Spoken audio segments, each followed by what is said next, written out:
Mira, yo francamente estamos en un proceso electoral anormal, como lo hemos comentado desde hace ratos. Francamente, cualquier cosa puede suceder en estas elecciones.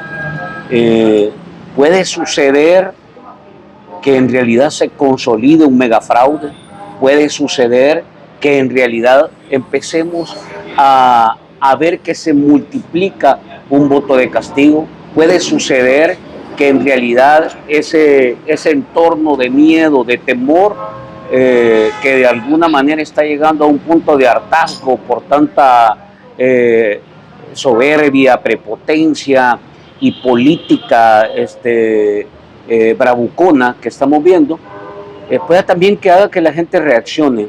En los territorios lo que estamos encontrando, francamente, hay que decirlo, estamos encontrando a una población dispuesta a escuchar a esta nueva generación de candidatos del FMLN.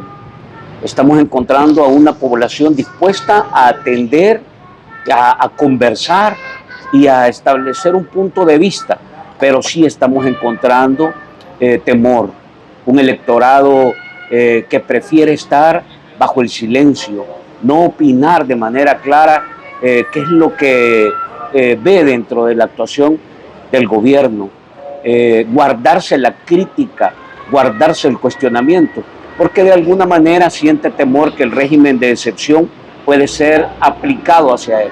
Ya han visto prácticas, han tenido señales cercanas, alertas y avisos de que este tema del régimen de excepción en algunos casos y en varios casos a nivel nacional se ha venido utilizando para generar presión, para generar silencio, para callar a las voces críticas. Y lo que hemos visto, por ejemplo, en el último ciclo, casos como el de Héctor Silva, que prácticamente una actitud y un proceso judicial que a todas luces está siendo forzado para tratar de generar presión y callar. Hemos visto el último caso de Rubén Zamora, en una resolución de una jueza que prácticamente no se ve de dónde es que sostiene ese tipo de criterio y de decisión para decretar una orden de captura. Hemos visto otro tipo de casos más vinculados y relacionados a casos de presión y de persecución política que tienen que ver con esta actitud. Y tomemos en cuenta de la última reforma que se acaba de hacer al ejercicio del marco jurídico. Básicamente lo que busca, y en realidad es preocupante, tratar de normalizar el abuso, la ilegalidad y la arbitrariedad en la aplicación del ejercicio en la función pública. Una justicia totalmente selectiva que ahora ya no depende del criterio del juez, de una investigación o de un proceso donde te den el derecho a defenderte, sino que simple y sencillamente las instituciones obedientes y sumisas a este partido político que está en el gobierno son las que pueden hacer la lista de aquellos que van a ser perseguidos, juzgados y sentenciados en El Salvador. Entonces yo francamente creo que estamos frente a un proceso electoral sometido a todo tipo de abuso, sometido a todo tipo de presión. No llegó la deuda política. Nosotros básicamente estamos cerrando este periodo y este proceso electoral financiando nuestra comunicación y nuestro esfuerzo por contactar y conectarnos con el electorado y con la población a partir de nuestros recursos. A diferencia de un gobierno y de un candidato ilegal e inconstitucional que está utilizando todos los recursos del Estado, los fondos de Hacienda, el Canal 10, la Radio Nacional, las plataformas digitales, una muralla enorme de troles y acosadores digitales. ¿Y eso en contra de quién? De aquellas voces que tratan de combatir la mentira, de combatir esa justicia selectiva, de combatir el hecho de que se maltrate a los sectores más desprotegidos, como son los vendedores informales. Es decir, aquellos que estamos en realidad tratando de poner el dedo en la llaga y estableciendo una crítica constructiva, crítica dura, pero crítica justa de cara a lo que viene en el país. Empieza el voto, mañana. el voto por internet. ¿Cuáles son sus expectativas como FMLN? Mira, entramos en realidad en un proceso de voto en el exterior de los más irregulares y con los mayores niveles de confianza. Prácticamente hasta la semana pasada todavía en la Asamblea Legislativa se estaban cambiando las reglas del juego. Se decidieron que se pudiera votar con documentos vencidos, nunca hubo un padrón, de hecho creo que no existe un padrón.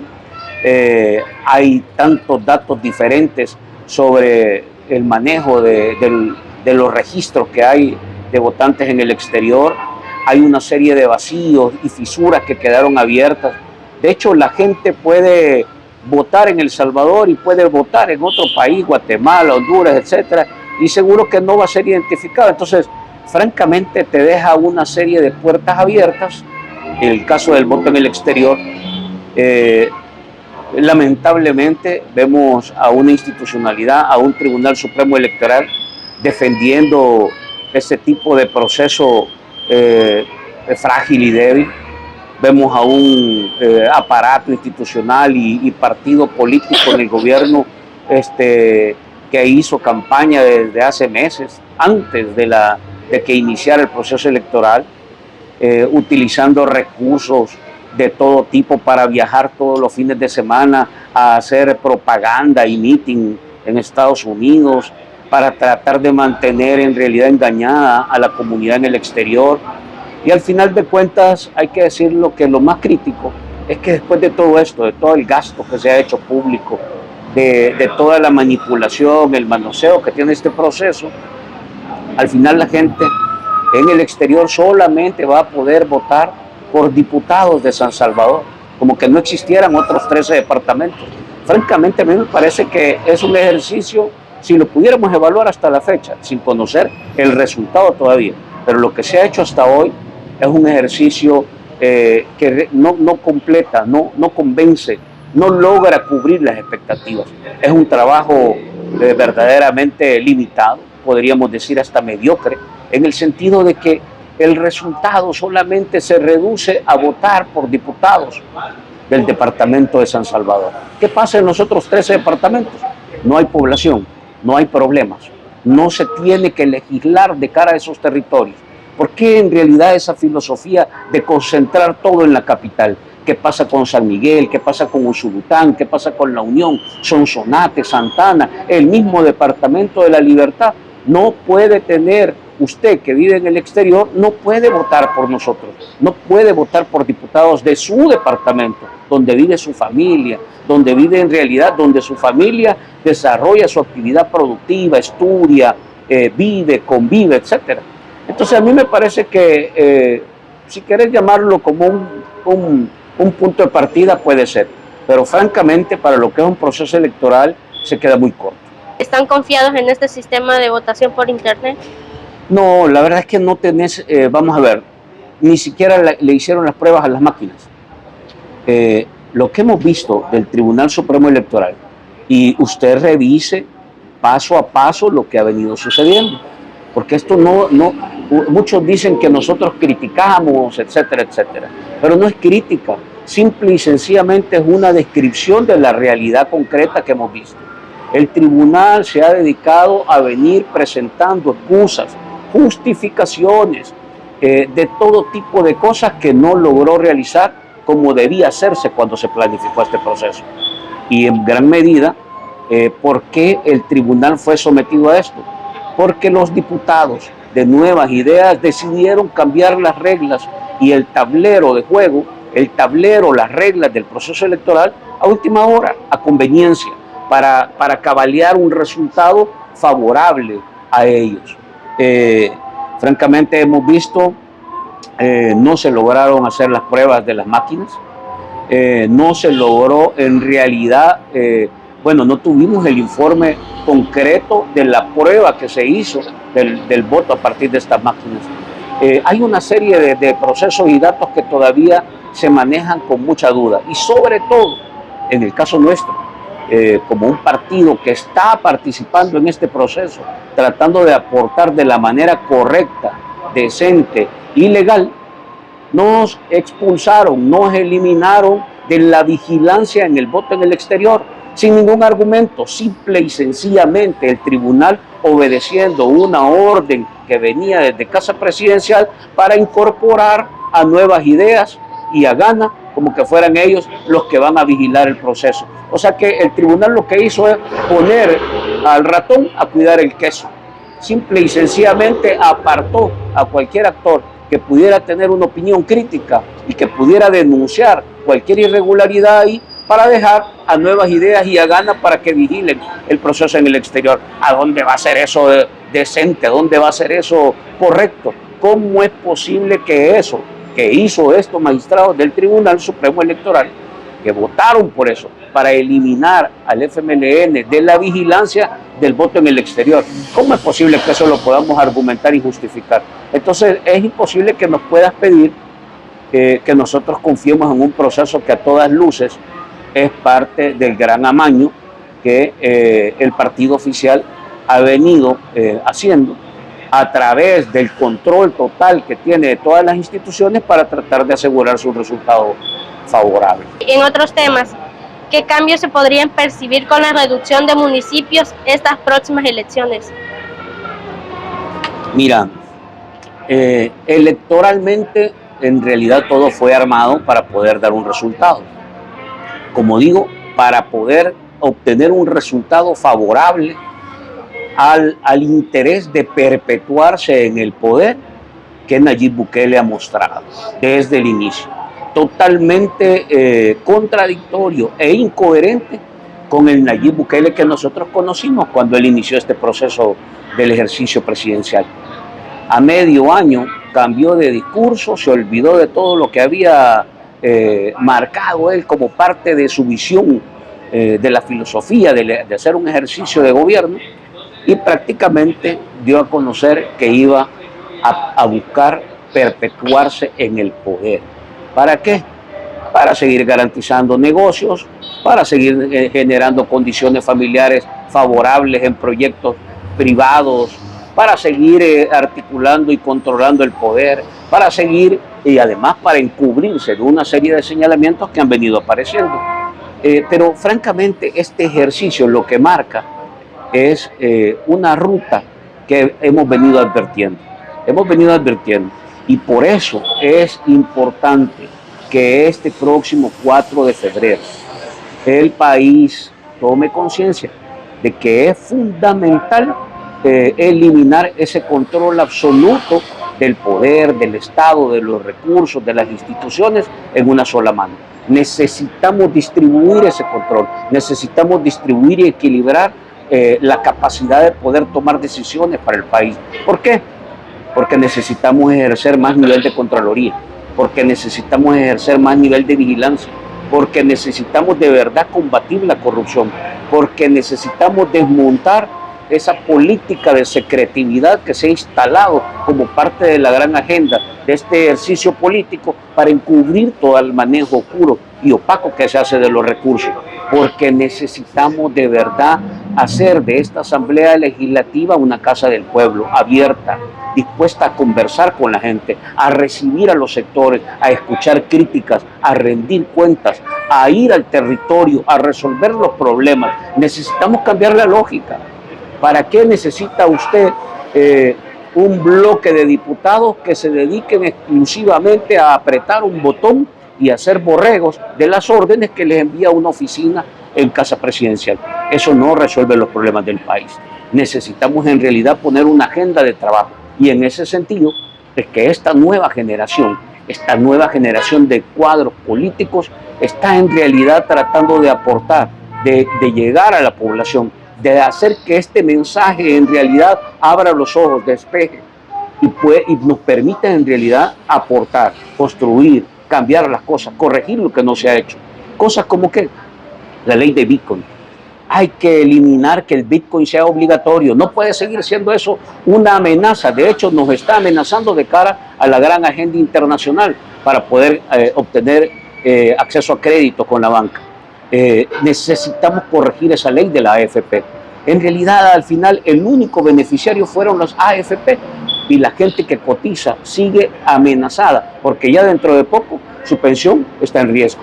necesitamos cambiar esa ley del agua para poderle en realidad poner más derechos a la gente en función de que la ley del agua sea un patrimonio de la gente y no de los grandes grupos económicos. Entonces necesitamos hacer correcciones, necesitamos eliminar esa cultura de privilegios que se ha venido multiplicando en esta última administración para utilizar esos recursos y priorizarlos en educación, salud y seguridad.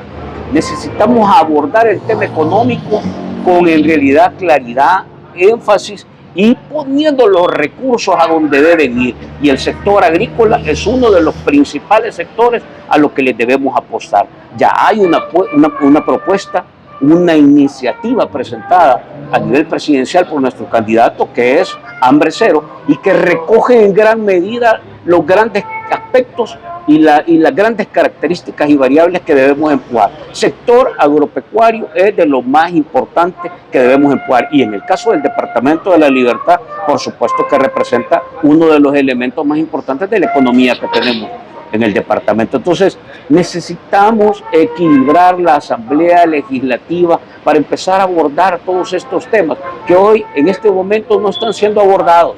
Necesitamos equilibrar la Asamblea Legislativa para que los recursos no se estén yendo en eventos, no se estén yendo en circo, no se estén yendo en populismo, no se estén yendo en ganguerismo. Necesitamos que el recurso se vaya a atender y resolver los principales problemas de la gente.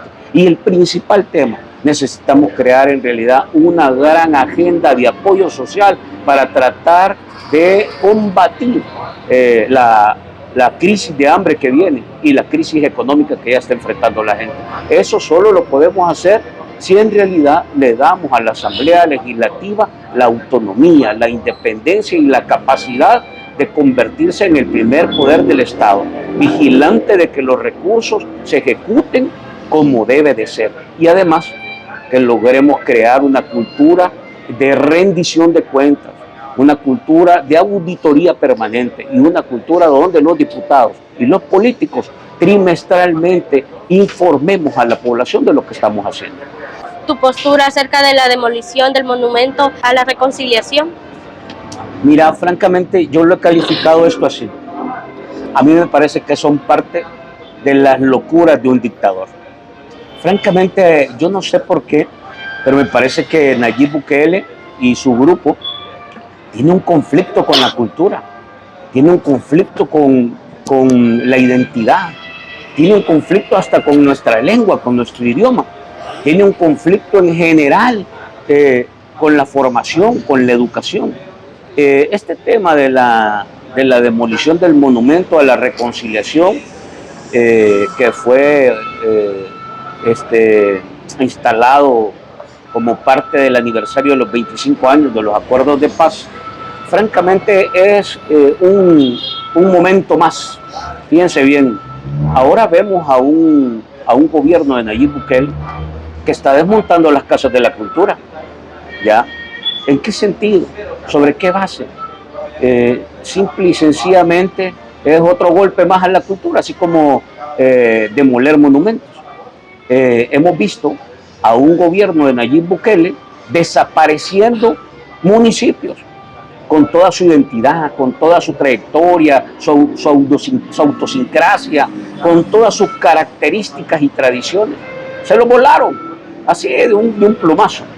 Hemos visto a un gobierno de Nayib Bukele cambiando el nombre al nombre autóctono de nuestro territorio, por ejemplo, Playa del Tunco, y la convirtió en una frase gringa, ¿verdad? Es Sur City. Entonces uno dice, ¿qué pasa? Hemos visto a un gobierno municipal de nuevas ideas expulsando a las tienditas que venden libros populares en el centro histórico. Entonces uno dice, ¿qué es lo que pasa? ¿Cuál es el conflicto que esta gente tiene con la cultura, con la formación, con nuestra identidad, con nuestras tradiciones? Entonces, francamente, yo no me lo entiendo. Lo que yo sí logro recoger como mensaje que ellos envían es un mensaje de agresión, pero un mensaje de agresión que francamente solo multiplica esa narrativa y ese espíritu de seguir provocando conflicto, de seguir provocando división, de seguir provocando violencia política, de seguir provocando rencor, odio en la sociedad, de seguir multiplicando división en los salvadoreños y salvadoreñas. Yo francamente llamo a la gente a que este tipo de cosas no las celebre, no las multiplique y no las comparta. Más bien hay que ponerle un alto. La cultura de la violencia, la cultura del odio, la cultura de la descalificación, la cultura de la mentira, de la desinformación, debemos hacer un esfuerzo para tratar de eliminarla del país, para tratar de sacarla de nuestro ejercicio permanente y sobre todo de nuestra dinámica política. Yo llamo al gobierno sobre este tipo de acciones, en realidad que le baje un par de gradas a su conflicto con la cultura, con la identidad, con las tradiciones y con lo que es la historia del país. Cambiar la historia, si quiere cambiarla, que la haga sobre la base de construir cosas nuevas, buenas, positivas, de mostrarle al país cambios que en realidad ayuden a la gente. Hasta hoy lo que ha querido hacer es reconstruir una historia que nos venda un perfil sectario, falso y mentiroso de lo que representa Bukele y Nuevas Ideas. Bukele no es en realidad lo que la propaganda oficial pagada con fondos públicos ha querido convencer a la gente. Ahí se esconde detrás de Nayib Bukele toda una cultura de corrupción, de toda una cultura de mal manejo, de opacidad, de manejo irregular de los recursos públicos. De hecho, Bukele sigue teniendo en su mismo despacho a Carolina Resinos, quien ya fue sentenciada y acusada por el tema del manejo irregular de los recursos públicos en uno de los campos que es delicado, las becas. Entonces, a mí me parece que el conflicto que este grupo político tiene con la cultura y la identidad lo trata de llevar a más confrontación. Hay que tener cuidado con eso. Por el contrario, en lugar de estar desperdiciando tiempo, recursos y dinero en esto, mejor deberíamos de estar invirtiendo en educación, invirtiendo en salud, invirtiendo en la economía familiar, invirtiendo en apoyar al sector agropecuario. Parece que el nuevo monumento que va a hacer cuesta más de $1 millón. Se gastaron 100 millones en la Miss Universo. Se gastaron más de 70 millones en los Juegos Centroamericanos. O sea, estamos gastando en cosas que simple y sencillamente no tienen ningún sentido, ¿ya? Sobre todo cuando no tenemos pisto como país. Entonces me parece totalmente incorrecto, sobre todo tomando en cuenta un ministro que hace menos de un mes fue a colocar unos postes que no le duraron ni 15 días, en una inversión que oscura, no ha dicho quién hizo ese proyecto. Ustedes recuerdan los postes de la calle del aeropuerto, de la carretera del aeropuerto a Comalapa. No han dicho quién fue la empresa que puso esos postes. No han dicho quién fue la empresa que supervisó esa ejecución. No han dicho cuánto costó y no han dicho si en realidad esos recursos la empresa, por el mal trabajo que hicieron, ya los repuso al país. Ese tipo de cosas son las que tendrían que andar haciendo los funcionarios, no perdiendo el tiempo en ese tipo de combate, confrontaciones con la cultura y con la historia de un país.